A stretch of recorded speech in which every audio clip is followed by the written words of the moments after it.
को सुख देने की भावना से युक्त, तो निश्चित भविष्य आपका परम मंगल है, परम सुखमय है।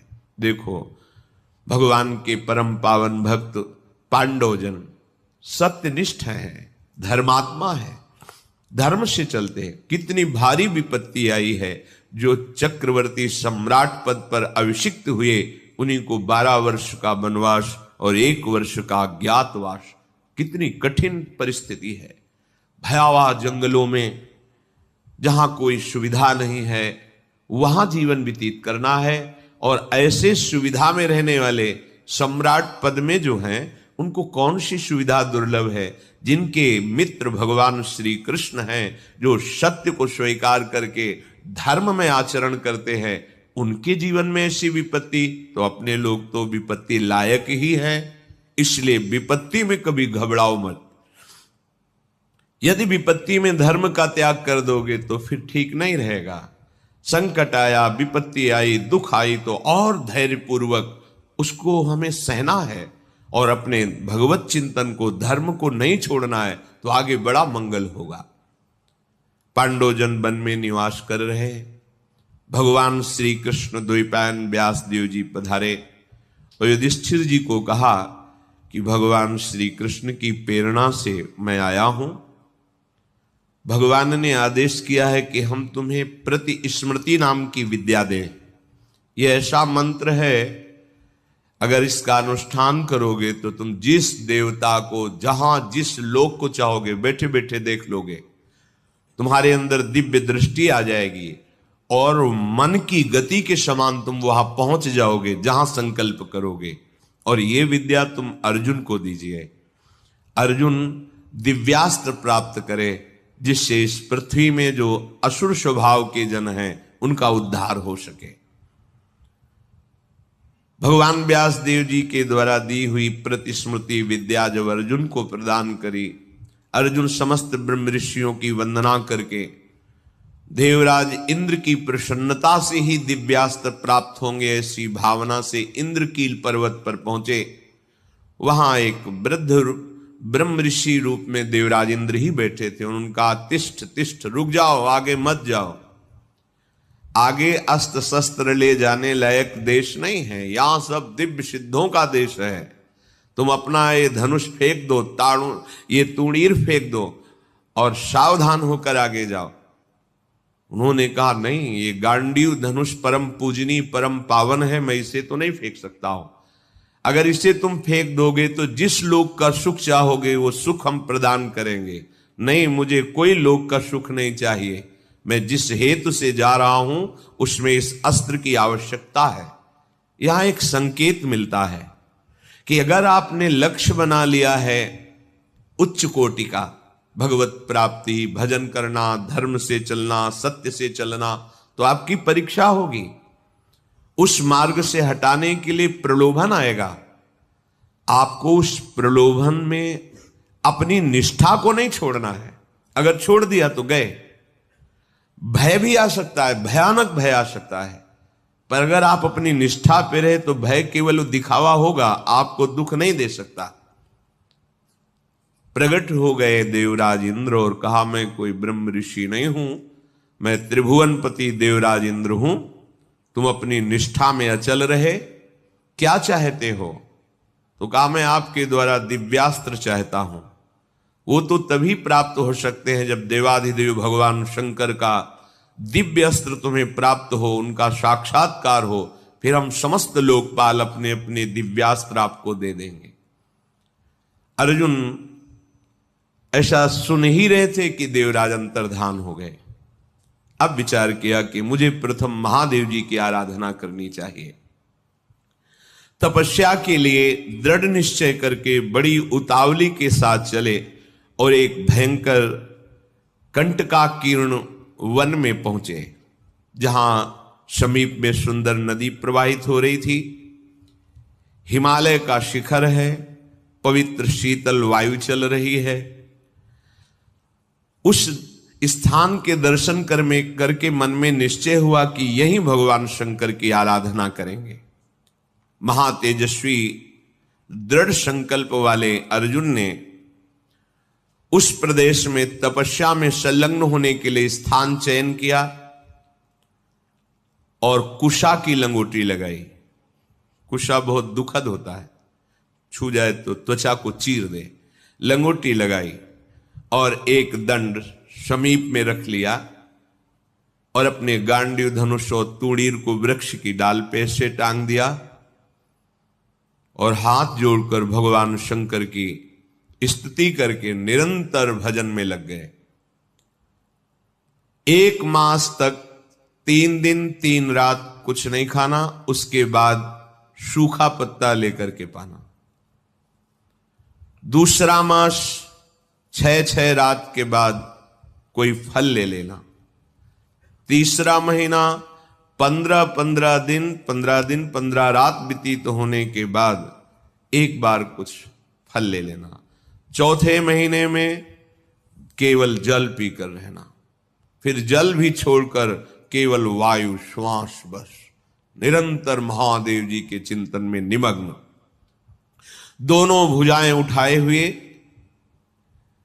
कोई सहारा नहीं, पैर के अंगूठे के अग्रभाग पर खड़े होकर के भगवान शिव के मंत्र का जप करते हुए आकाश की तरफ दृष्टि रखे हुए एकाग्र चित्त से उपासना कर रहे हैं।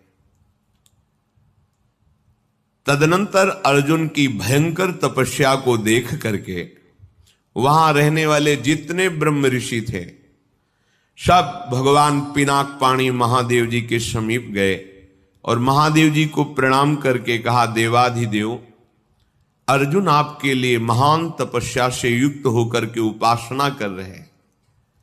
हिमालय के पृष्ठभाग में स्थित होकर ऐसी उग्र तपस्या कर रहे हैं कि यदि आपने उनको सांत्वना न दी जो वो चाहते हैं तो दिशाओं में आग पैदा हो जाएगी उनके तप से। हे देव देवेश्वर, हम लोग कुछ समझ नहीं पा रहे कि उनको कैसे शांत करें। वे अपनी तपस्या का संताप प्रकट कर रहे हैं। हम महर्षि जन चिंतित हैं कि यदि वो ऐसी तपस्या में रहे तो आग पैदा हो जाएगी। जैसे ध्रुव जी ने अपनी प्राणवायु बंद कर ली तो त्रिभुवन की प्राणवायु बंद हो गई, तत्काल भगवान को आना पड़ा। पवित्र चित्त वाले इन महर्षियों की जो सदा सबको सुख देने में तत्पर रहते हैं, उनकी बात सुनकर भगवान देवाधिदेव महादेव ने कहा, महर्षियों, मुझे पता है, तुम विषाद मत करो। अर्जुन की तपस्या किसी को कष्ट देने के लिए नहीं है। अर्जुन के मन में जो संकल्प है वो मैं जान रहा हूं। वो किसी लोकांतर के भोग की इच्छा से तपस्या नहीं कर रहे हैं। उन्हें जो पाना है वो मैं प्रदान करूंगा। तुम सब शांत चित्त होकर अपने अपने भजन में लगो जाकर। भगवान शंकर का ये वचन सुनकर जितने ब्रह्मर्षि आए हुए थे सब प्रणाम करके अपनी अपनी कुटिया को गए। उन महात्माओं के चले जाने के बाद सर्व पापहारी पिनाक पाणी देवाधिदेव भगवान शंकर किरात वेश धारण किया। दिव्य कांति धनुष बाण धारण किए हुए, मृग चर्म धारण किए हुए, और भगवती उमा भी उसी भेष में साथ में, और साथ में उमा के साथ बहुत सी देवियां और महादेव जी के साथ उनके गण, पर सब किरात वेश में। जे ही भगवान शिव इस वेश में वन में प्रवेश किए तो सारा वन शांत हो गया। खग मृग पशु पंछी वायु जल सबका कोलाहल शांत हो गया, आवाज बंद। एक घुरघुराहट सुनाई दी उस अर्जुन को। तो आकाश दृष्टि करके मंत्र जप कर रहे थे, दृष्टि घुमाई तो देखा एक विशाल सुअर उनको मारने के लिए तीव्र गति से आ रहा है। तत्काल अर्जुन ने अपने गांडीव धनुष को उठाया और प्रत्यंचा चढ़ाकर टंकार की, जिसकी ध्वनि उस शांत वन में गूंज गई। अर्जुन ने कहा, ऐ शुकर, मैं तपस्या में लगा हूं, किसी को कष्ट नहीं दे रहा हूं, फिर भी मुझे मारना पड़ेगा, क्योंकि तो बिना अपराध के मुझे मारने के लिए आ रहा है।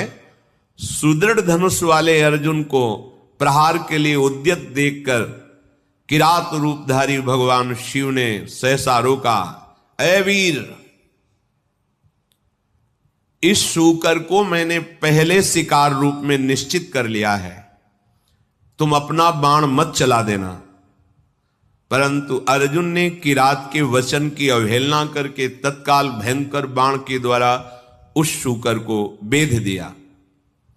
जैसे अर्जुन का बाण वैसे ही किरात वेशधारी भगवान शिव का बाण भी उसी जगह लगा। दोनों के छोड़े हुए बाण से सुवर्ण रूप त्याग करके मूक दानों विशाल पर्वत की तरह वो अपने असली स्वरूप में आकर प्राण त्याग कर गिर पड़ा। उसे अर्जुन को मारने के लिए भेजा गया था।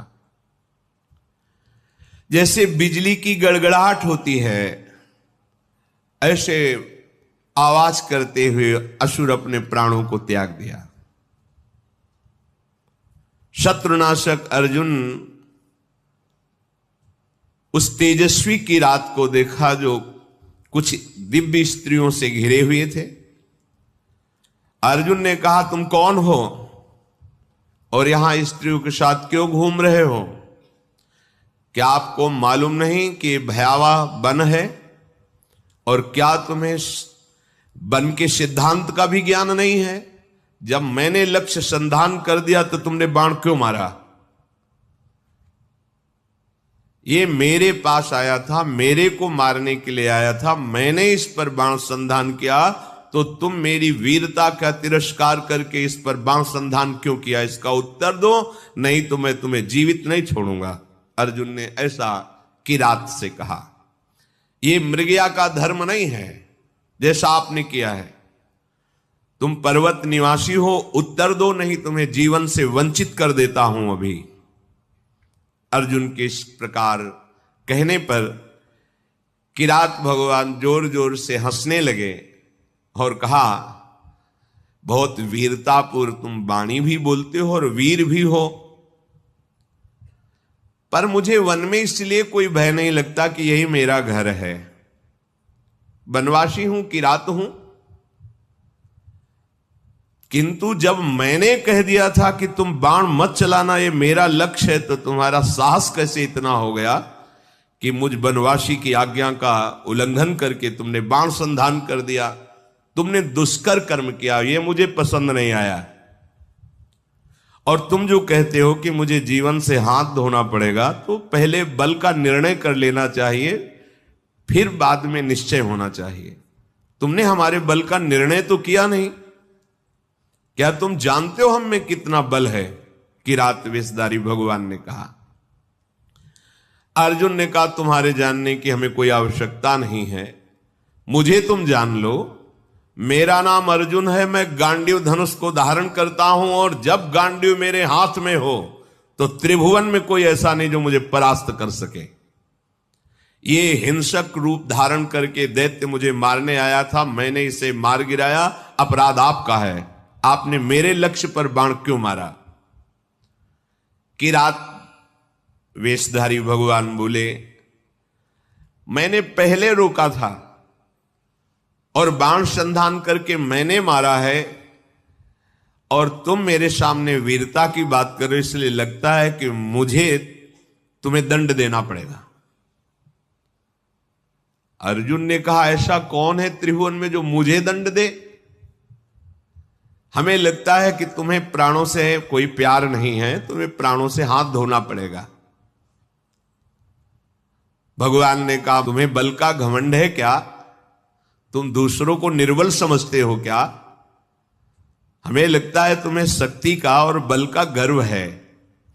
तो धैर्यपूर्वक हमारे सामने तुम अपना बल प्रदर्शन करो, मैं खड़ा हूं। पर जब मैं बाण छोड़ूंगा तो तुम खड़े नहीं रहोगे। किरात की ये बात सुनकर अर्जुन को बड़ा क्रोध है कि एक वनवासी किरात हमको ललकार रहा है। तत्काल भगवान शिव का ध्यान करके बाणों का संधान प्रारंभ किया। जितने भी बाण जा रहे हैं उस कोई घाव नहीं पैदा करे, सब लीन होते जा रहे हैं। और बार बार किरात कह रहे और संधान कर। अर्जुन को समझ में नहीं आ रहा कि आज तक तो ऐसा नहीं हुआ। बाण गया, अक्षय तूणीर है, बाण गया, लक्ष्य वेदा तूणीर पे आ गया है। ये तो लीलता जा रहा है, बाण जहां जा वो अंतर्ध्यान उन्हीं के शरीर में होता जा रहा है। अर्जुन ने बाणों की वर्षा, झड़ी लगा दी। भगवान जो किरात वेश में कोई चेष्टा नहीं कर रहे, जहां बाण जाता है वहीं समा जाता है, अंतर्धान हो जाता है। 48 मिनट तक बाणों की झड़ी लगाते रहे, कोई खरोच भी नहीं और एक भी बाण वापस नहीं हुआ। सारी बाण वर्षा व्यर्थ देखकर अर्जुन को बड़ा आश्चर्य हुआ और कहने लगे, धन्य है किरात, धन्य है। वास्तविक मैंने ऐसा वीर नहीं देखा तुम्हारे जैसा। हिमालय शिखर के समान तुम निश्चल खड़े हो और महाप्रचंड गांडीव धनुष से छूटे हुए बाण तुम्हें तनिक व्याकुल नहीं कर पाए। शास्त्रों बाण संधान किया पर तुम्हें खरोच नहीं हुई। एकमात्र मेरे आराध्य देव भगवान पिनाक पाणी शिव के सिवा कोई दूसरा ऐसा नहीं हो सकता कि जो हमारे गांडीव धनुष की चोट सह जाए बाणों की। और यदि तुम रुद्रदेव से भिन्न हो तो अब मैं जितने मंत्र जानता हूं, अस्त्र जानता हूं, सबका प्रयोग करके तुम्हें नष्ट कर दूंगा। अर्जुन ने जैसे आग्नेय अस्त्र मिले हुए थे, उन सब अस्त्रों का प्रयोग भगवान शिव पे किया। सैकड़ों दिव्य अस्त्रों का प्रयोग किया पर सब अंतर्धान जा करके शांत हो जाते। भगवान किरात वेशधारी हंसते हुए बोले, और करो, और बाणों का संधान करो। अर्जुन ने देखा अब तूणीर में एक भी बाण नहीं रह गया, तो उन्होंने विचार किया कि भगवान अग्निदेव जी के द्वारा ये दिए हुए खांडोप्रस्थ जलाने के लिए तूणीर थे, इनका अक्षय शब्द नाम है, अर्थात कभी खाली ही नहीं होंगे। तो कर तुम अकर तुम अन्यथा कर तुम सर्व समर्था सा ईश्वरा, देवों के भी देव महादेव। एक भी बाण तूणीर में नहीं बचा, सारे बाण नष्ट हो गए। अब मैं क्या करूं? ये तो मेरे बाणों को ही लील जा रहा है, तो मैं इस प्रचंड बलशाली धनुष के प्रहार से मारूंगा, धनुष की कोटि से। ऐसा विचार करके अर्जुन ने अपने प्रचंड गांडीव धनुष से प्रहार किया। गांडीव धनुष भी लीन हो गया किरात के शरीर में। कूद पड़े अर्जुन और अपने घूंसे से प्रहार किया। भगवान शिव शांत खड़े हैं। एक तलवार थी अर्जुन के पास जो पर्वतों को भी काट सकती थी। भगवान शिव पे मारा तो कुंठित होकर गिर गई, कहीं खरोच भी नहीं। बड़ा कि आखिरकार अब कैसे इन पर विजय प्राप्त करें। किरात रूपधारी जो भगवान थे, भगवान ने कहा, अभी वृक्ष है, शिला है, इनसे प्रहार करो। कुंती कुमार अपने बल से पर्वत की शिलाएं उठाकर प्रहार करते हैं, कोई फर्क नहीं। अब भगवान शिव ने कहा, हो गया, अब हम प्रहार करते हैं, तुम सहो। दौड़ करके किरात ने अर्जुन को अपनी भुजाओं में फंसाया और मुष्टि प्रहार किया। बड़ा भयंकर शब्द हुआ, अर्जुन का अंग अंग टूटने लगा भगवान शिव के घूंसे के प्रहार से, मानो उनकी भुजाओं में मूर्छित हो रहे हैं। देवादिदेव महादेव जी के अंगों से फिर भी प्रयास करके वो लड़ रहे हैं। एक एक अंग उनका टूट रहा है। वो मन में विचार करे, आज तक ऐसा वीर हमने नहीं देखा जो मुझे थकित कर दे। युद्ध में अर्जुन कभी श्रम को प्राप्त नहीं होते कि अब मैं थक गया हूं, ऐसा कभी नहीं। भगवान शंकर भुजाओं से भली भांत, कितना सौभाग्य है, नियंत्रित किए हुए हैं। और अर्जुन को जहां मूर्छा छूटती तब फिर एक घूंसा जमाते हैं, फिर वो उली की भुजाओं में 2 घड़ी तक अर्जुन पिटते रहे। फिर उनका देखो, मुझे थोड़ा समय दे दो, अगर तुम युद्ध के नियमों को जानते हो तो मैं कह रहा हूं थोड़ा समय दे दो, फिर मैं तुमसे युद्ध करूंगा।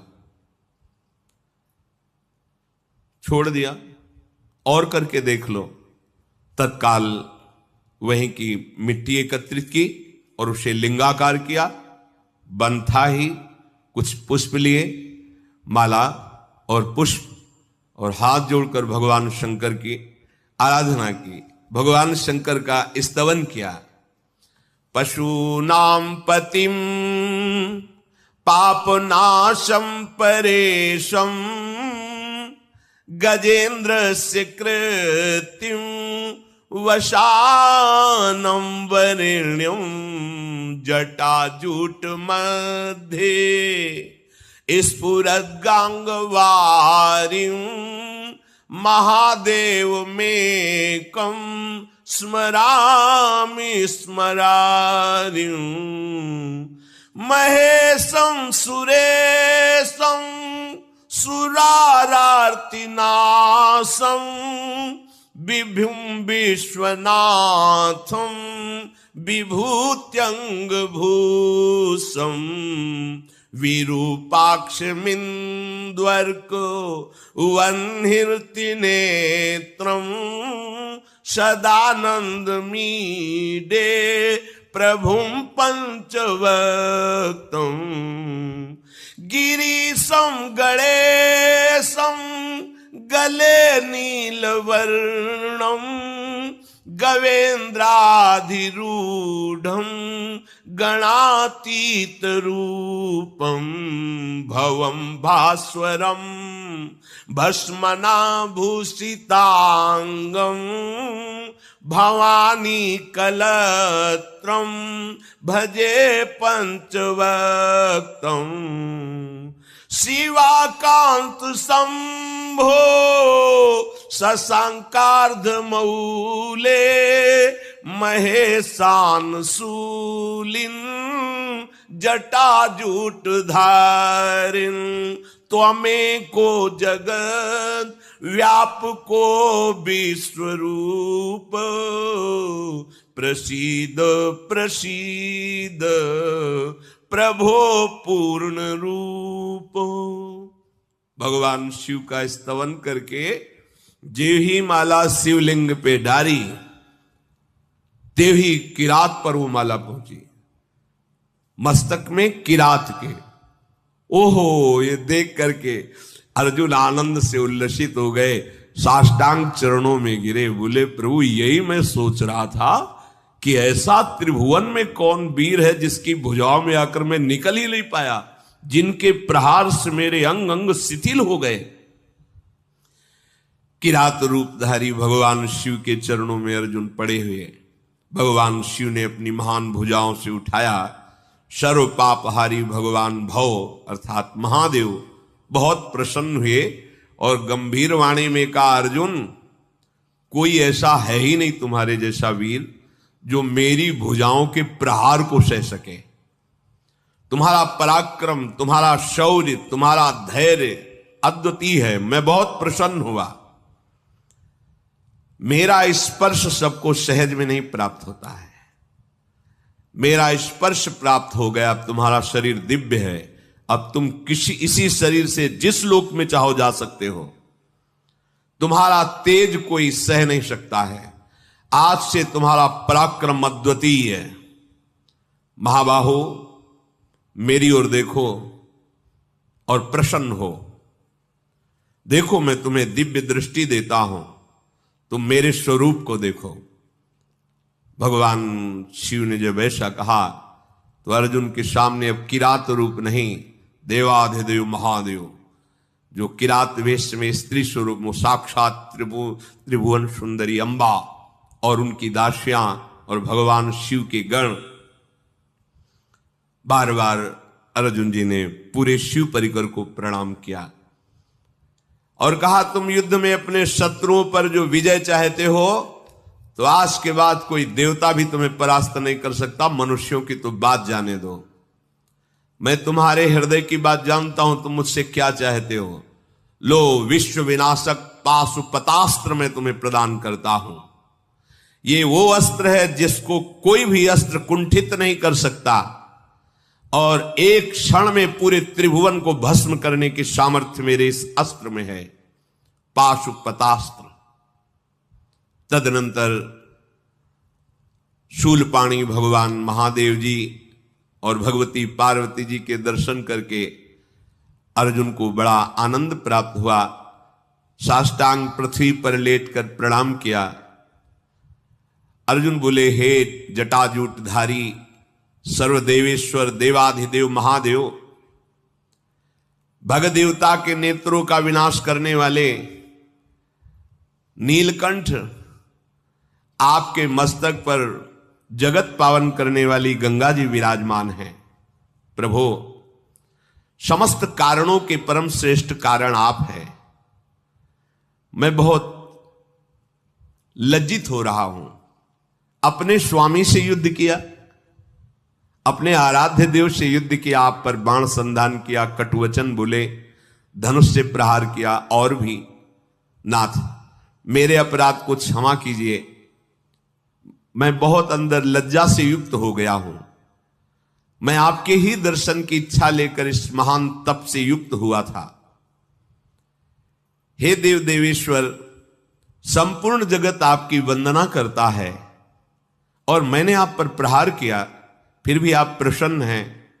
नाथ, मुझे बहुत अंदर से लज्जा आ रही है। मैंने जो आपके सामने साहस दिखाया, ये मेरा अपराध है। प्रभु, अनजाने में मेरे से अपराध बन गया।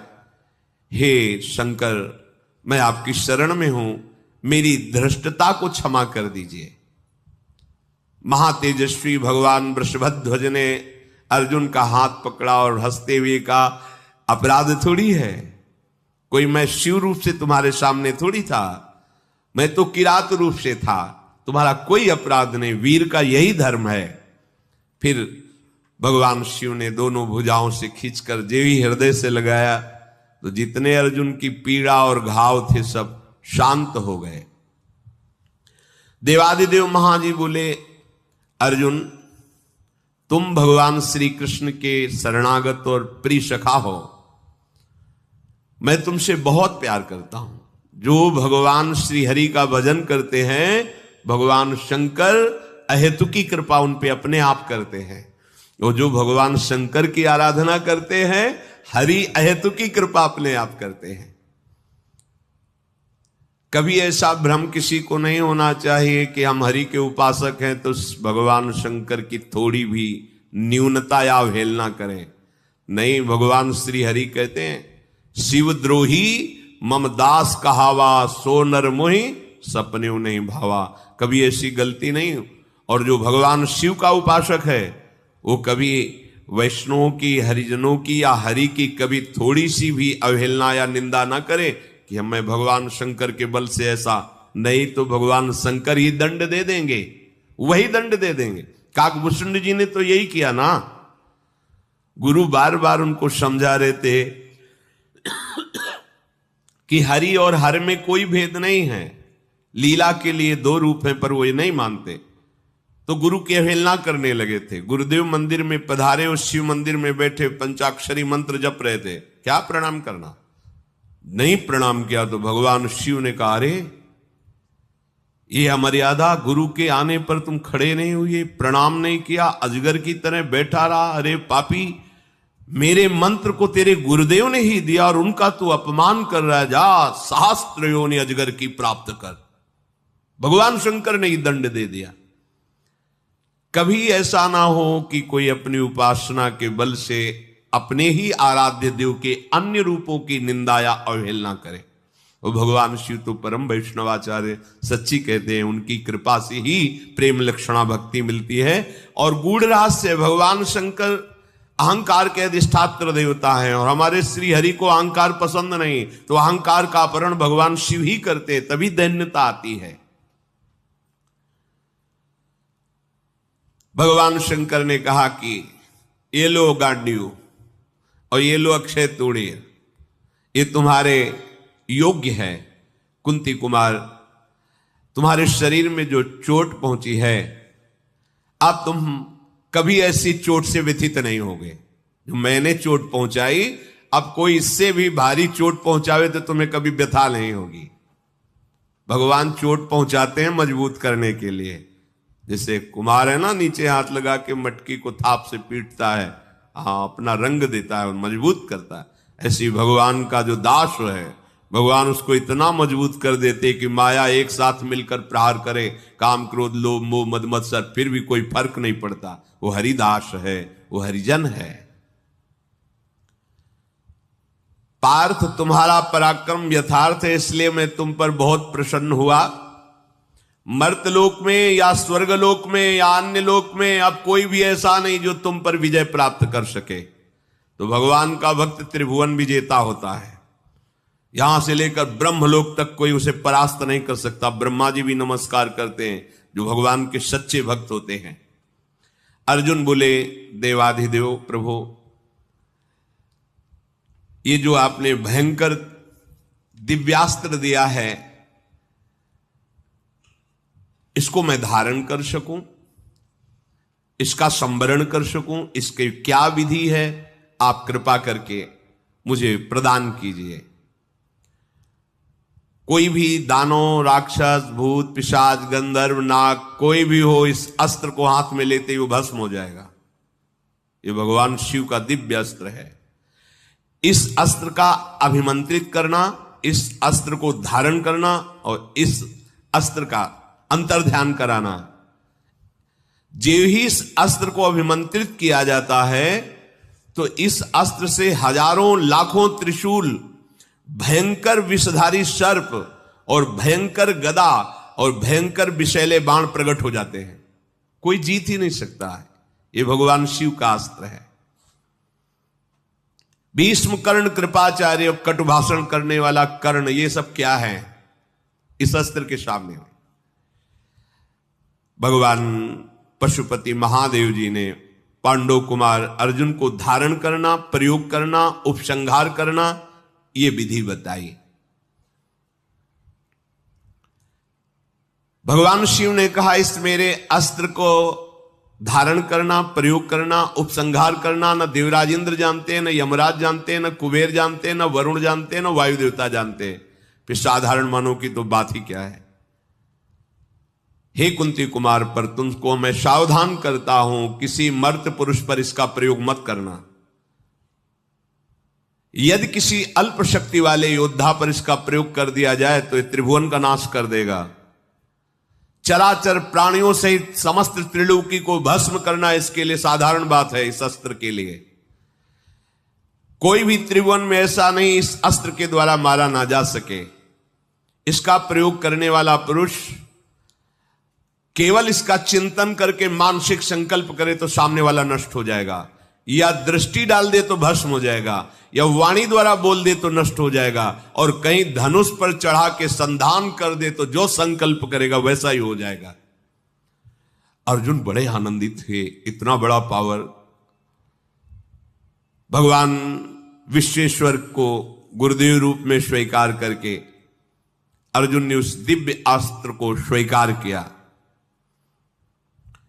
भगवान शिव से अस्त्र प्राप्त करके मूर्तिमान काल के समान अर्जुन तेजस्वी हो गए। जैसे काल तेजवान, ऐसे ही इस दंड को, जो इस अस्त्र को प्राप्त करके अर्जुन महान तेजस्वी हो गए। बहुत प्रसन्न हुए। जिस समय अर्जुन के हाथ में पाशुपतास्त्र आया, उसी समय सारी पृथ्वी कांप गई और देवता लोग दिव्य पुष्पों की वर्षा करने लगे, दुंदुभियां बजने लगी। वो भयंकर अस्त्र मूर्तिमान होकर अर्जुन के हाथ में जाज्वल्यमान तेज के रूप में विराजमान है। भगवान ने कहा, इसको अंतर्ध्यान करो। अर्जुन ने जो पद्धति सिखाई थी भगवान शिव ने, उसका प्रयोग किया, अस्त्र अंतर्ध्यान हो गया। अर्जुन के शरीर में जो कुछ भी किंचिन मात्र अशुभ थे, भगवान शिव के स्पर्श से वो सब भस्म हो गए। अमित तेज अर्जुन में प्रकट हो गया। भगवान त्रिलोचन अर्जुन को आज्ञा दी कि तुम चाहते हो देवराज इंद्र तुम्हें अपने दिव्य अस्त्र दें, अब निश्चित तुम्हें प्राप्त होंगे।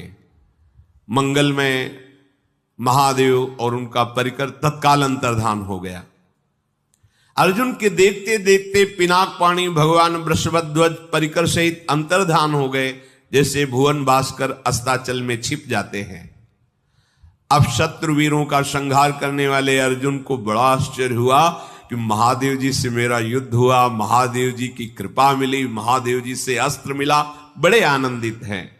कितने कृपालु हैं भगवान शिव, त्रिनेत्रधारी, सर्व पापहारी, अभीष्ट वर देने वाले भगवान शंकर का आज मैंने साक्षात दर्शन किया। वो हमसे बात किए, हमें हृदय से लगाया, फूले नहीं समा रहे। है भी ऐसा अवसर। आज मैं अपने आप को कृतार्थ माना, आज मैं धन्य हो गया। अब भगवान शिव की कृपा से मेरे सारे प्रयोजन सिद्ध हो रहे हैं। इस प्रकार अर्जुन चिंतन ही कर रहे थे कि एक महातेज प्रकट हुआ सामने। तो देखा कि परम लोकपाल जल के स्वामी भगवान वरुण देवता उपस्थित हो गए। उनकी अंग कांति से भी सभी दिशाएं प्रकाशित ही हो रही थी। नाग, नद, नदियां, देवता, दैत्य मूर्तिमान होकर उनकी सेवा कर रहे थे। बड़ा सुख मिला कि साक्षात वरुण भगवान पधारे। अभी वो देख ही रहे थे कि इतने में देखा कि भगवान कुबेर समस्त सिद्धियों के साथ वहां पर प्रकट हो गए। आकाश मंडल प्रकाशित हो रहा है, गंधर्वगण स्तुति कर रहे हैं। अद्भुत तेज और परम शांत धनाध्यक्ष भगवान कुबेर जी वहां पधारे। इस प्रकार बड़ा भयंकर बल धारण करने वाले भगवान कालदंडधारी यमराज वहां उपस्थित हुए। विश्वभावन पितृगणों के स्वामी, हाथ में कालदंड है, सर्वभूतों का विनाश करने वाले यमराज, तीनों लोकों, गुह्यकों, गंधर्वों और नागों सब पर शासन करने वाले यमराज प्रलयकालीन तेज धारण किए हुए उपस्थित हुए। अर्जुन को बड़ा आनंद हो रहा है, महादेव जी के बाद तो ये बड़े बड़े लोकपाल पधार रहे हैं। उन सब महान महिमा में लोकपालों को देखकर अर्जुन को बड़ा आश्चर्य हो रहा है। अभी इनको देख ही पाए थे कि स्वर्ण जैसी कांति प्रकाशित हुई और बीच में बहुत सुंदर दिव्य एरावत हाथी की पीठ पर बैठे हुए देवताओं के राजा भगवान इंद्र पधारे। मस्तक पर श्वेत छत्र तना हुआ है, मेघ खंड से आच्छादित चंद्रमा के समान वो छत्र शोभा पा रहा है। बड़े बड़े तपस्वी ऋषि स्तुति कर रहे हैं देवराज इंद्र की, मानो सहस्त्रों सूर्य प्रकट हो गए हों। ऐसा महामहिम देवमंडल, भगवान वरुण देव, कुबेर देव और यमराज और देवराज इंद्र। तदनंतर मेघ के समान गंभीर स्वर में परम धर्मज्ञ एवं बुद्धिमान यमराज दक्षिण दिशा में स्थित हुए शुभ वचन बोले, अर्जुन तुम भगवान श्री कृष्ण के सखा हो और महादेव जी का साक्षात्कार कर लिया है और तुम्हारे हृदय में अब देवताओं की दिव्य अस्त्र पाने की इच्छा है, इसलिए अब तुम्हें मांगने की जरूरत नहीं, हम स्वयं देने आए हैं। जहां पर कृपा राम की हुई ता पर कृपा करे सब कोई। जिसने भगवान श्री कृष्ण को रिझा लिया तो महादेव जी सहित सब रिझ जाते अपने आप। इसीलिए मूल में जल चढ़ाए तो जैसे डाल, पत्ता, पुष्प, फल सबको प्राप्त होता है, ऐसे संपूर्ण ब्रह्मांडों के मूल श्री लालजू महाराज हैं। हम सब लोकपाल बिना बुलाए तुम्हारे पास इसी आए, किस लिए? तुम श्री कृष्ण के सखा हो। तो देखो महादेव जी का साक्षात्कार किया। तुम देखो हम तुम्हें दिव्य दृष्टि प्रदान करते हैं। अर्जुन ने जे भी देखा तो अब उनका वो स्वरूप जो जिस वैभव से संपन्न है, वसुओं के अंश से उत्पन्न महापराक्रमी धर्मात्मा भीष्म को संग्राम में जीत सके ऐसा कोई पृथ्वी में पैदा ही नहीं हुआ। देवताओं ने कहा भरद्वाज पुत्र द्रोणाचार्य भगवान परशुराम जी के शिष्य हैं, उनको कोई जीत सके असंभव। कुरुनंदन आज तुम्हें हम ऐसे अस्त्रों से युक्त करते हैं कि अब तुम्हें कोई जीत सके ऐसा असंभव। ये भगवान के शरणागति का फल है। धनंजय संपूर्ण जगत में जैसे हमारे पिता यमराज जी कहते हैं अपने तेज से प्रकाशित होते हैं, वैसे ही तुम तेज से प्रकाशित होगे और सूर्यपुत्र कर्ण का तुम विनाश करने में समर्थ हो सकोगे। शत्रु का संहार करने वाले कुंती कुमार, देवताओं, दानों और राक्षसों के अंश से पृथ्वी बहुत बढ़ गई है और भगवान का अवतार हुआ है पृथ्वी का भार हल्का करने के लिए। इसलिए उनकी इच्छा से हम सब अपने दिव्यास्त्र तुमको प्रदान करेंगे। तुम्हारी अक्षय कीर्ति हो। यह हमें आश्चर्य हुआ कि तुम महासमर में महादेव जी के साथ लड़ सके। आश्चर्य है। भगवान श्री कृष्ण के तुम हो, इसीलिए ऐसा कर सके।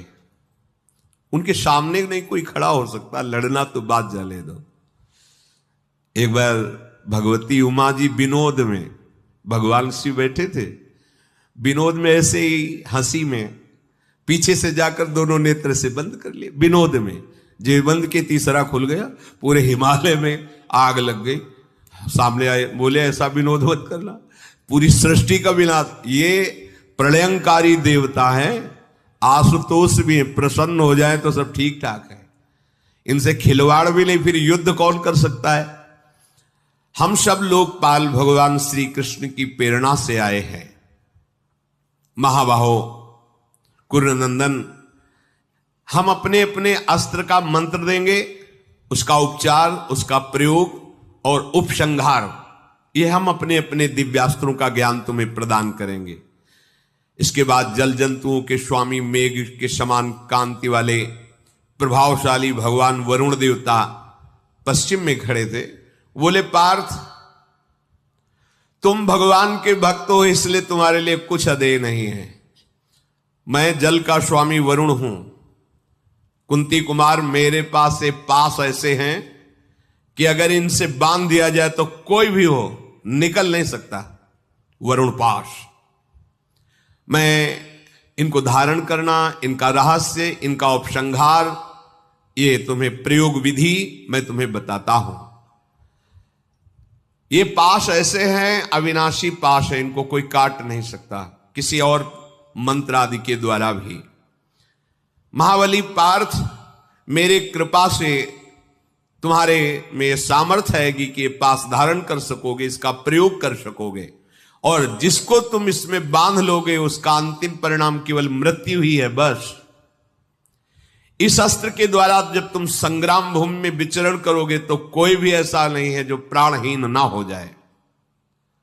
वरुण भगवान ने पाश प्रदान किया और यम भगवान ने कालदंड प्रदान किया, जो स्वयं अपने हाथ में रखते हैं, उसका प्रयोग, उसका उपसंहार।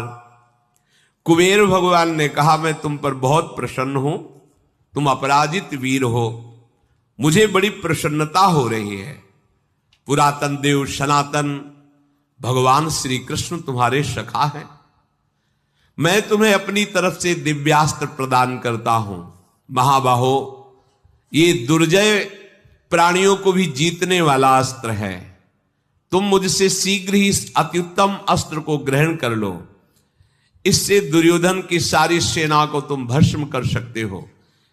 और मेरे इस अस्त्र का नाम है अंतर्धान। तुम्हें कोई नहीं देख पाएगा, तुम प्रहार करते रहोगे और संकल्प करोगे तो आग पैदा कर देगा। जब भगवान शंकर त्रिपुरासुर को जलाया तो इसी अस्त्र से जलाया था, इसी अस्त्र का प्रयोग किया था। सत्य पराक्रमी और मेरु के समान गौरवशाली अर्जुन, भगवान श्री कृष्ण के होने के कारण मैं स्वयं यह अस्त्र तुम्हें प्रदान करता हूं। इसीलिए अन्य आश्रय की जरूरत नहीं है, प्रभु के अनन्य हो जाओ। जितने दिव्य आशीर्वाद है, जितने दिव्यताएं सब आपका वर्ण कर लेंगी, मान लो। भगवान स्वयं कह रहे हैं कि तुम अनन्य चेता सततम, केवल मेरा स्मरण करो, मन मना भव मत भक्तो। तो लगता है कि भगवान को हमारी जरूरत है, नहीं समझो। ये बड़े बड़े लोकपाल कह रहे हैं मैं तुम पर बहुत प्रसन्न हूं, किसी को ये फूल नहीं चढ़ा रहे, क्योंकि भगवान को तुमने प्रसन्न, तो परम वैष्णवाचार्य शिव की कृपा, समस्त लोकपालों की कृपा, सबकी कृपा प्राप्त हो जाती है। भगवान का भक्त ये बहुत बड़ी पदवी है। देखो, भगवान श्री हरि के परम भक्त हैं जड़ भरत जी, भगवान ऋषभदेव जी के पुत्र पहले भरत रूप में हुए, फिर जड़ भरत। तो आद्याशक्ति महाप्रचंड बलशालिनी काली, ये वो रूप है जिसे कोई परास्त नहीं कर सकता। जो भद्रकाली रूप है मां का, वो बहुत विकराल रूप है। एक रक्त बीज नाम के राक्षस पैदा हुए थे, उनको ऐसा वरदान मिला था कि अगर एक बूंद भी खून गिरा तो दूसरा रक्त बीज, अब मारे तो कैसे मारे, मारने पर चोट लगेगी, खून गिरेगा। अगर एक बूंद तो एक रक्त बीज, 1000 बूंद तो 1000 रक्त बीज, तो रक्त बीजों की सेना तैयार हो जाती थी। अगर उनमें से किसी को मारा तो उससे एक बूंद से एक कैसे नष्ट होगा। समस्त देवता और सब भगवत कोटि के महापुरुष बड़े चिंतित हुए। सब ने भगवती उमा से प्रार्थना की कि आप ही कुछ कृपा ऐसी करो जिससे इस संकट का समाधान, कोई समाधान, अस्त्र मारोगे खून निकलेगा, वो उतने ही तैयार। भगवती ने कहा ना खून निकलेगा ना खून निकालने वाला रह जाएगा।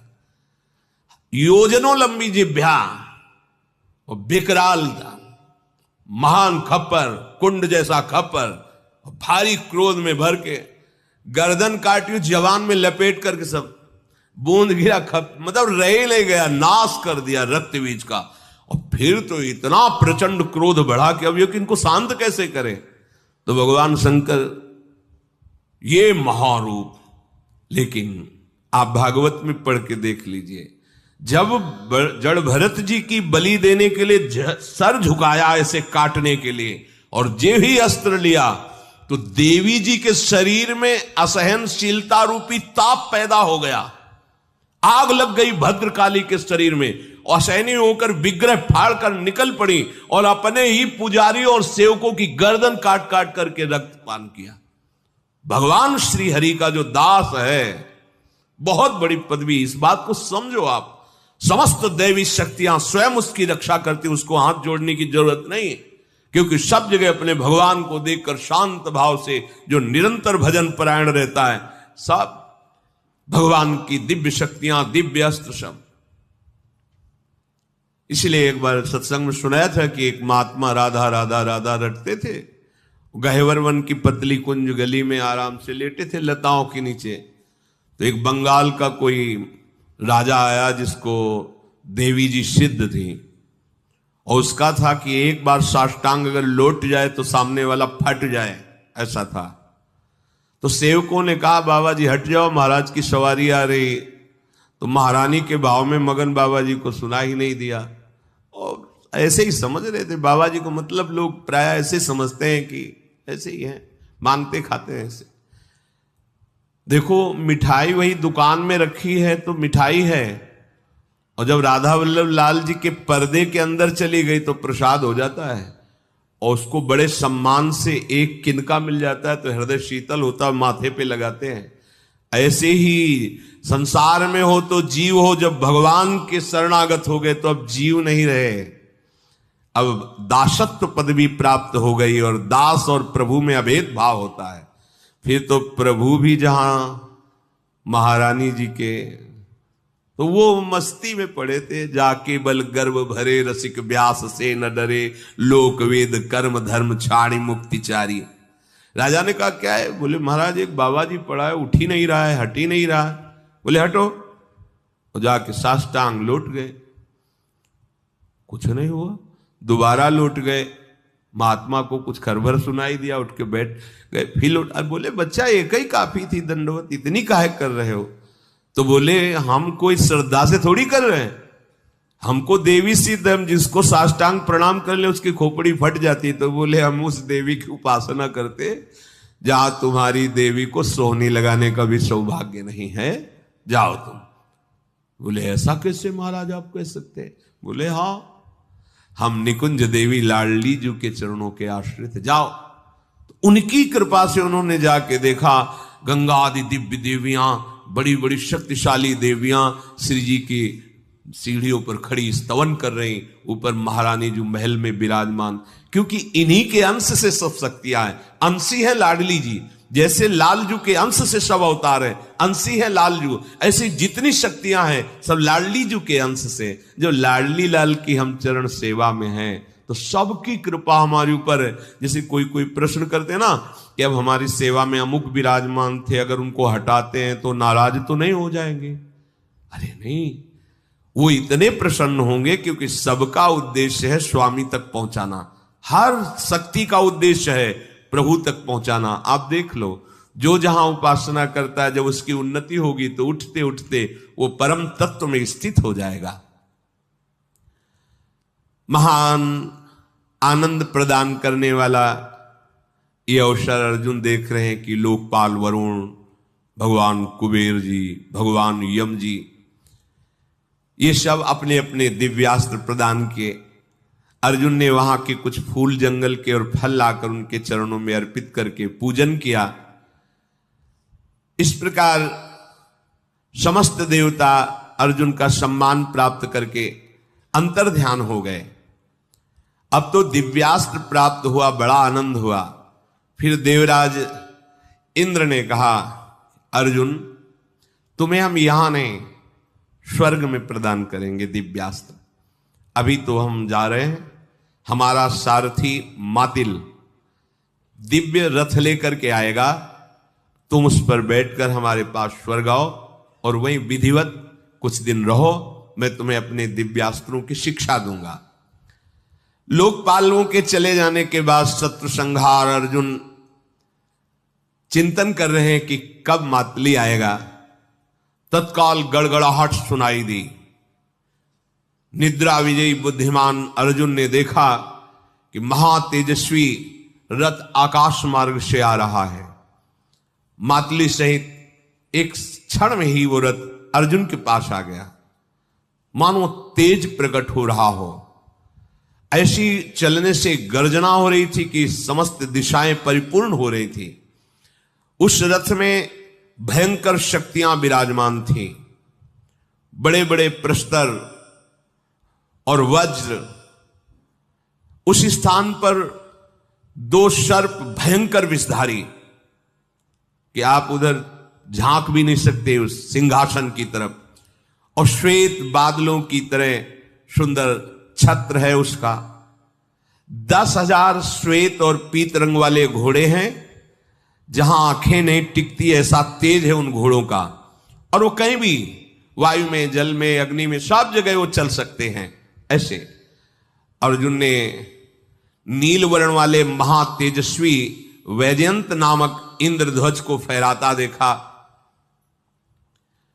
महाबाहु कुंती कुमार उस रथ में बैठे हुए तेजस्वी सारथी मातली को देखा, जो स्वर्ण की तरह चमक रहे थे। हाथ जोड़कर मातली को प्रणाम किया। मातली बोला, अर्जुन श्रीमान महामना देवराज इंद्र का आदेश है, आप इस रथ पर विराजमान हुए। इस रथ पर केवल देवराज इंद्र ही विराजमान होते हैं। आज तुम उनके आदेश से इस पर विराजमान होगे। आपका शुभ हो, शीघ्र इस रथ पर आरूढ़ होइए। भगवान देवेश्वर सतक्रतु इंद्र ने आदेश किया है, तो ये रथ तुम्हें दिखाई दे रहा है, नहीं दिखाई भी नहीं देता, आरूढ़ होने की तो बात जाने दो। देवता, महर्षि, गंधर्व, ऋषि, अप्सरा सबसे पूजित ये रथ है। देवराज की आज्ञा से तुम्हें देवलोक में पधारना है, इस पर विराजमान हुए। अर्जुन तुरंत गंगा जी में स्नान किया, आचमन किया, भगवान श्री कृष्ण को प्रणाम किया और उस रथ की परिक्रमा की, उसको प्रणाम किया। क्योंकि जो सैकड़ों राजसूय और सैकड़ों अश्वमेध यज्ञ कर लेता है वो इंद्र पद पे होता है, और वही इस रथ पर बैठ सकता है, दूसरा नहीं। कोई भी चाहे जितना दान पुण्य करने वाला हो, यज्ञ परायण हो, इस रथ पर आरूढ़ होना बड़ा कठिन है। भारी तपस्वी भी इसमें नहीं बैठ सकते। ये दिव्य दर्शनीय रथ देवराज इंद्र का है। अर्जुन ने कहा कि मातली सावधान, अब मैं इस पे बैठने के लिए तत्पर हो रहा हूं। ये घोड़े बहुत ही तीव्रगामी, इसलिए मैं कहता हूं इनको संभाल के जब मैं चढ़ जाऊं। अर्जुन का वचन सुन करके मातली ने घोड़ों को काबू किया। तदनंतर बहुत प्रसन्न होते भगवान श्री कृष्ण का चिंतन करते, ये सब मेरे मित्र की कृपा से हो रहा है, ये सब श्री कृष्ण कृपा से हो रहा है। महात्माओं को, पुण्यात्माओं को, गिरिराज हिमालय में जितने विराजमान, सबको मानसिक प्रणाम करके उस रथ पर विराजमान हुए। अद्भुत चाल से चलने वाले उस रथ में बैठते ही वो रथ ऊपर की ओर, एक ही क्षण में मनुष्य लोक दृष्टिपथ से दूर हो गया। जैसे जैसे ऊपर चढ़ते जाते बड़ी दिव्यता अनुभव में आ रही है, बड़े दिव्य विमान, सूर्य का प्रकाश भी नीचे रह गया, चंद्रमा का प्रकाश भी नीचे रह गया। वहां दिव्य स्वयं प्रकाशित होने वाले लोग जो अपने पुण्य कर्मों से विमान प्राप्त किए, वो घूमते दिखाई दिए। राजा लोग जो यहां प्राण छोड़ चुके थे, पहचानते अर्जुन, ये तो वो राजा है इस विमान पे। वही जो विमान है यहां तारागणों के रूप में दिखाई देते हैं। रात्रि में जो छोटे छोटे तारागण हैं वो दिखाई देते हैं। सैकड़ों झुंड के झुंड तपस्वी अपने तप के प्रभाव से स्वर्गलोक में जा रहे हैं। अर्जुन विमान पर बैठे हुए देखा, शास्त्रों, गंधर्व, गुह्यक, ऋषि, मुनि, अप्सराओं के समूह। अर्जुन को बड़ा आश्चर्य और सुख मिल रहा है इस दर्शन से। अर्जुन ने प्रसन्नता पूर्वक मातली से पूछा, मातली ये सब पुण्यात्मा पुरुष हैं, ये सब स्वर्ग जा रहे हैं?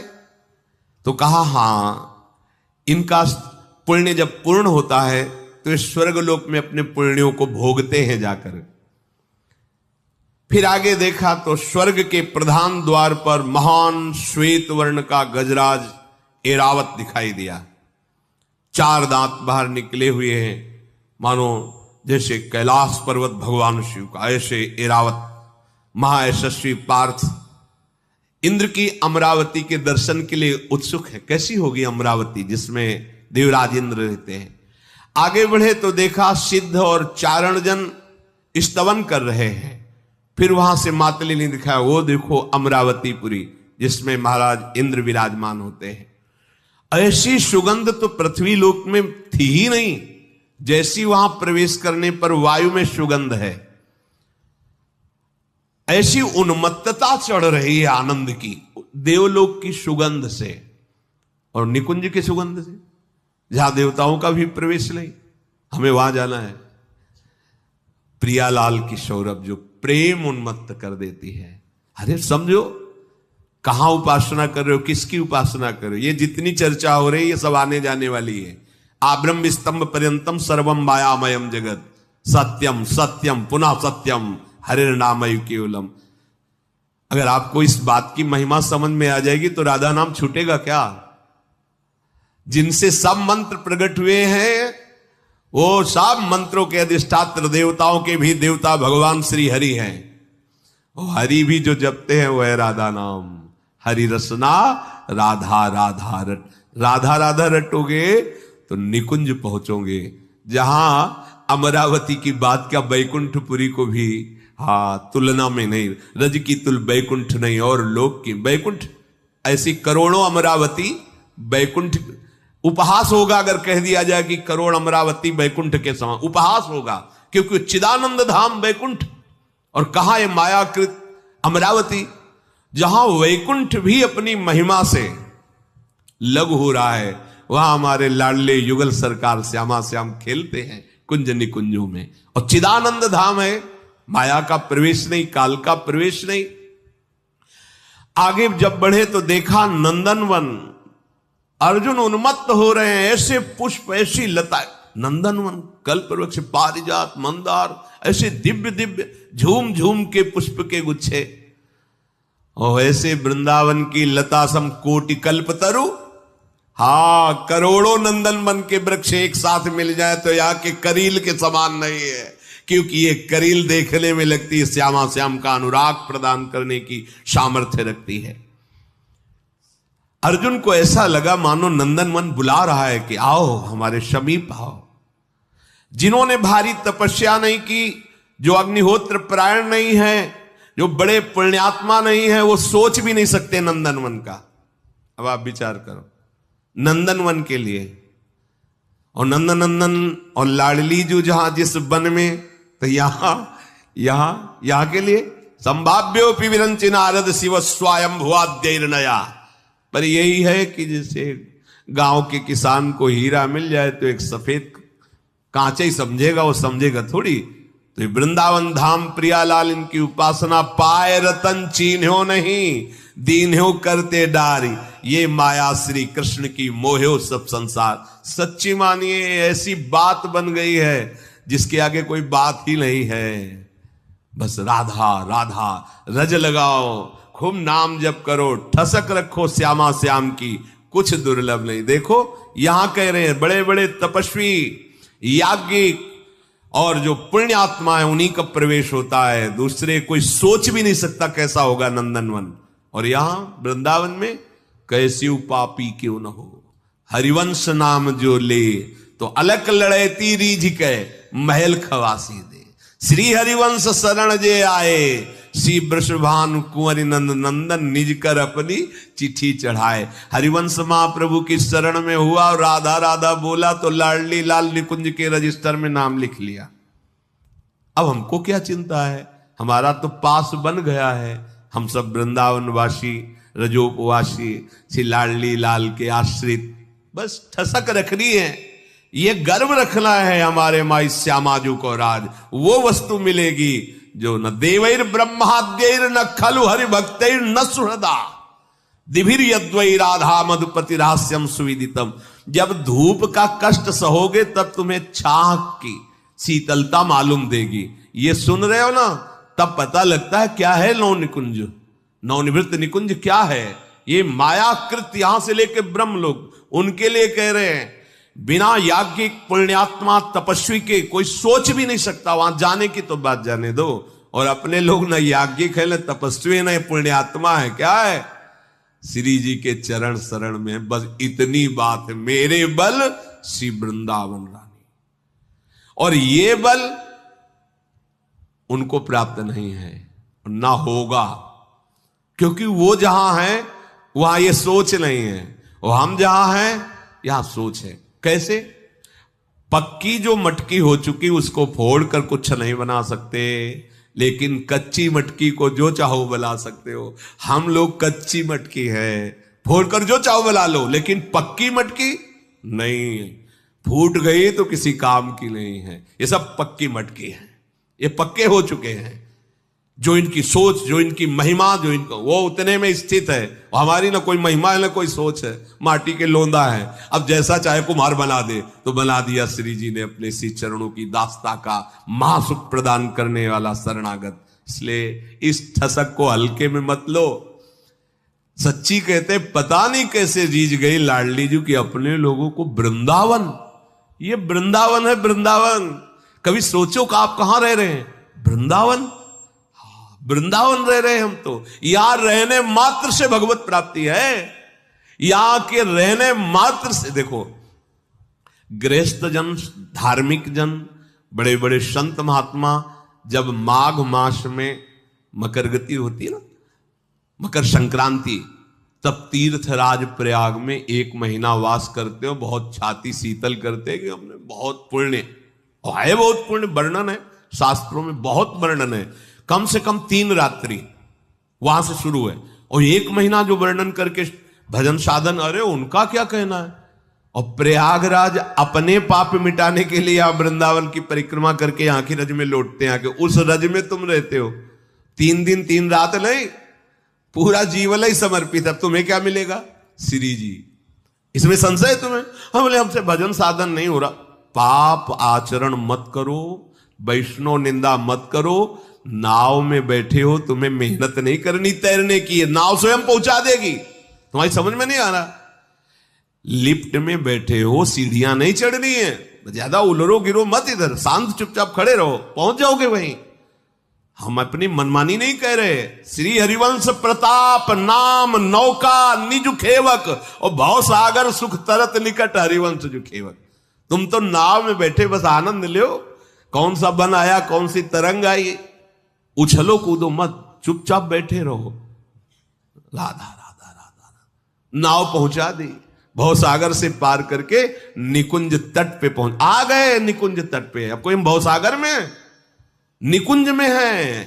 है, बस वो पर्दा हटना है। ये निकुंज धाम है, ऐसा थोड़ी कि हम यही दिव्य वृंदावन धाम है। यही देखो, हम समझे ना समझे, जो सत्य वस्तु है वो अपना प्रभाव देती है।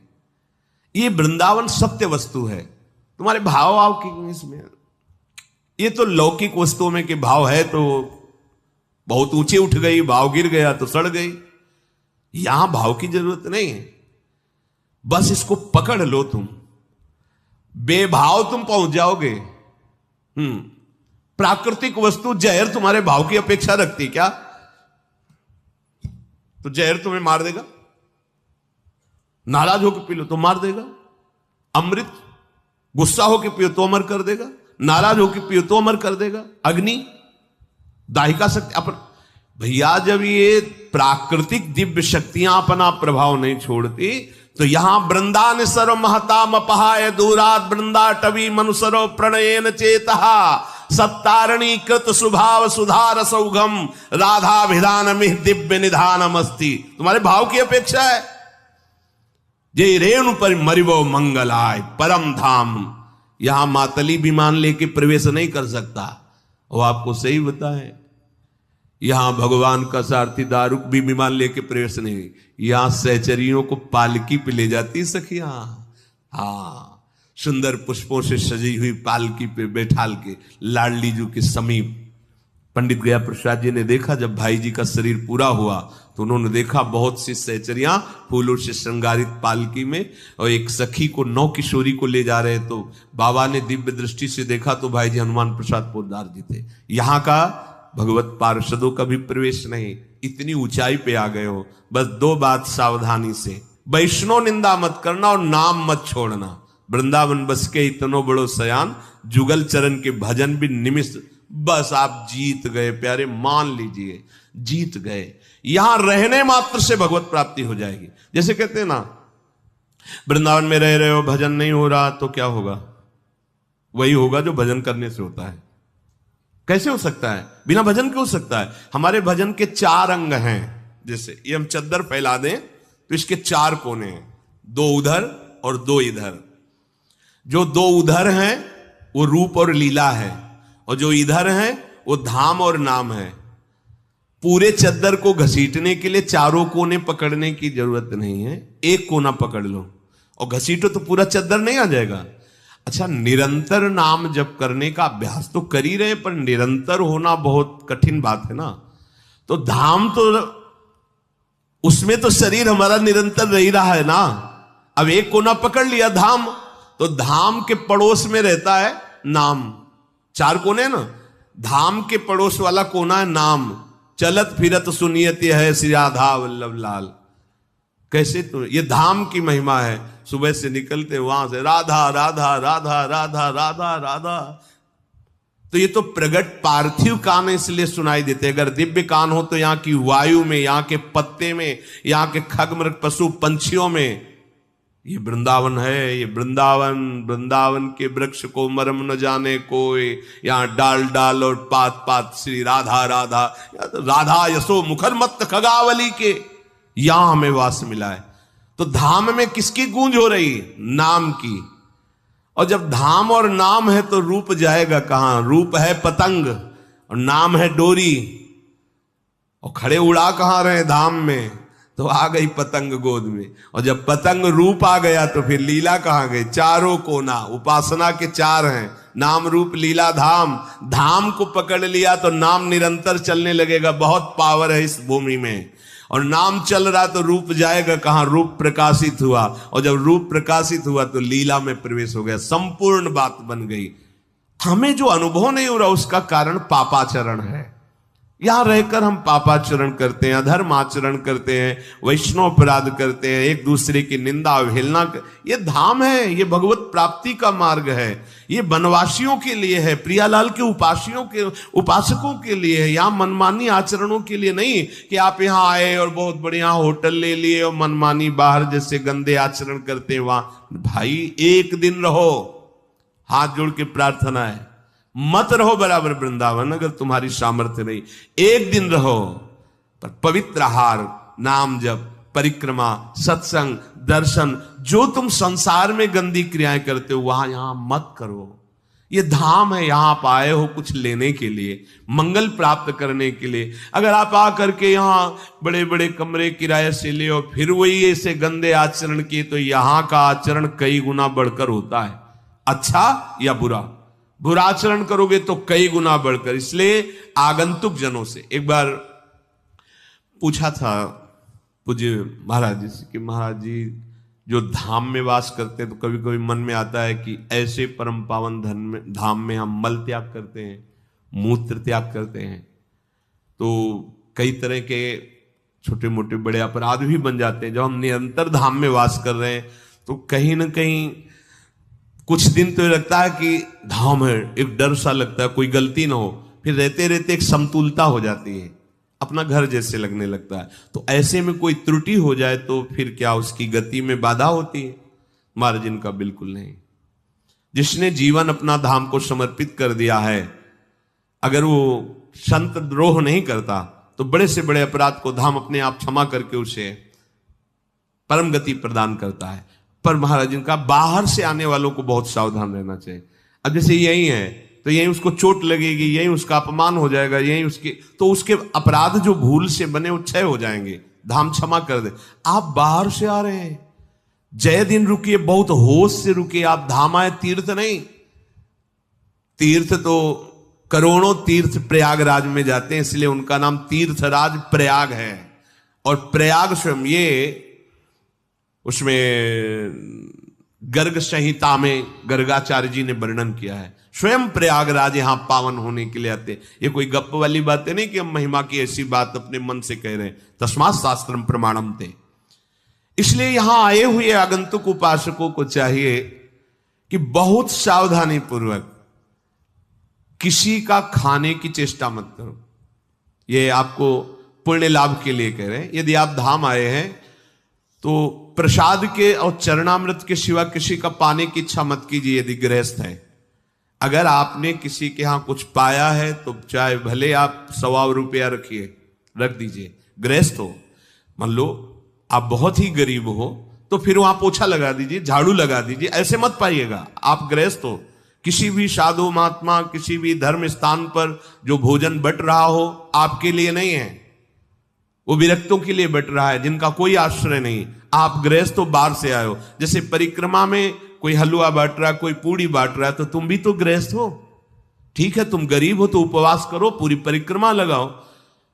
आप यहां कमाने के लिए आए, हलवा लिया खा लिया, जूठे मुंह चल रहे हैं, क्या है? वो तुम्हारे सुकृत ले रहा है, वो दान थोड़ी कर रहा है, वो तुमसे ले रहा है। गृहस्थ धर्म में धाम तीर्थों में जाकर वहां से कुछ लेने की भावना ना करे, दान पुण्य आदि। कोई कुछ बांट रहा है, कोई कुछ बांट रहा है, तो तुम भी तो गृहस्थ हो। तो बोले हमारे पास है नहीं, तो मत खाओ ना। चरणामृत तो प्रसाद लेके 1-2 दिन उपवास कर वास करो, इसके बाद चले जाओ, तुम्हारे पाप क्षय हो जाएंगे, तुम्हारे पुण्य बढ़ेंगे। कोई पापाचरण यहां भूल करके भी ना हो, सावधानी पूर्वक। बहुत बड़ा लाभ है, ये धाम है, महामहिमा में है। और राधा नाम विश्वास कर लो। डॉक्टर पर विश्वास करते हो रोग नष्ट करने के लिए, हम तुम्हें भवरोग नाश की अचूक औषधि बता रहे हैं, राधा राधा। ये और नहीं मिलेगा कहीं, आगम निगम अगोचर है। ये जो राधा नाम है, एक छोटा सा उपनिषद मिलता है, राधोपनिषद। ये राधा नाम अलौकिक दिव्य चिदानंद में श्री कृष्ण को अधीन करने वाला है। भगवान श्री हरि को प्रसन्न करना है तो राधा राधा राधा राधा राधा। और जब श्री हरि मुस्कुरा देते तो लाडली जो तो मुस्कुरा ही देंगे। राधा नाम का आश्रय लो और धाम में जितने दिन रहो बहुत सावधानी से रहो। वैसे अगर अखंड वास करते हो तो इतना सावधान रहो कि किसी वैष्णव का कोई द्रोह ना। हमें अपना काम बनाना है, माया हमको दिखाएगी कि ये गलत है, नहीं देखना हमें अपना काम बनाना है, अपना हृदय पावन करना है। खूब नाम जप करो, जीवन को सार्थक करो। श्री राधा वल्लभ लाल की।